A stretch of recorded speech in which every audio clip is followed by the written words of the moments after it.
মহান আল্লাহ পবিত্র কোরআনে ইরশাদ করেন যে, তোমরা ধৈর্য ও সালাতের মাধ্যমে সাহায্য প্রার্থনা করো, এটা বিনীতগণ ব্যতীত আর সকলের নিকট নিশ্চিতভাবে কঠিন। সূরাতুল বাকারা আয়াত ৪৫। আজ ২০ ফেব্রুয়ারি ২০২৫ রোজ বৃহস্পতিবার, ২০ শাবান ১৪৪৬ হিজরি ও ৭ ফাল্গুন ১৪৩১ বঙ্গাব্দ। সালাত ইসলামের অন্যতম প্রধান স্তম্ভ এবং মুসলিম জীবনের অপরিহার্য একটি অংশ। এটি শুধুমাত্র একটি উপাসনা নয়, বরং এটি একজন মুমিনের আত্মশুদ্ধির মাধ্যম এবং আল্লাহর নির্দেশ পালনের একটি গুরুত্বপূর্ণ উপায়।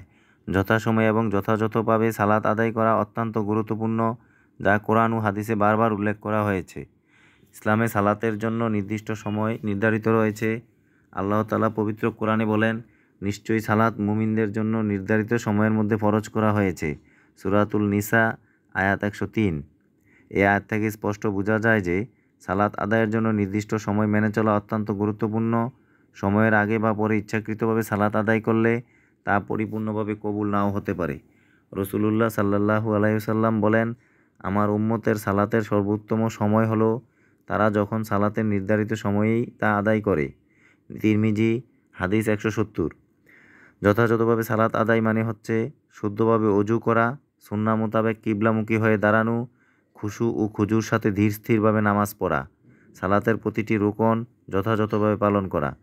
রাসূলুল্লাহ সাল্লাল্লাহু আলাইহি ওয়াসাল্লাম বলেন, তোমরা এমনভাবে সালাত আদায় করো যেমন আমাকে সালাত আদায় করতে দেখো।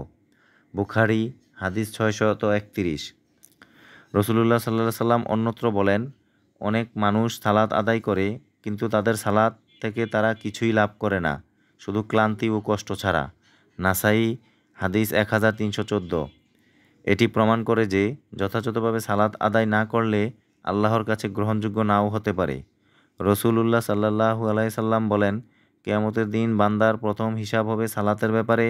যদি সালাত ঠিক থাকে তবে তার সকল আমল ঠিক থাকবে, আর যদি তা নষ্ট হয় তবে তার সকল আমল নষ্ট হয়ে যাবে। তিরমিজি হাদিস ৪১৩। সালাতের গুরুত্ব অপরিসীম।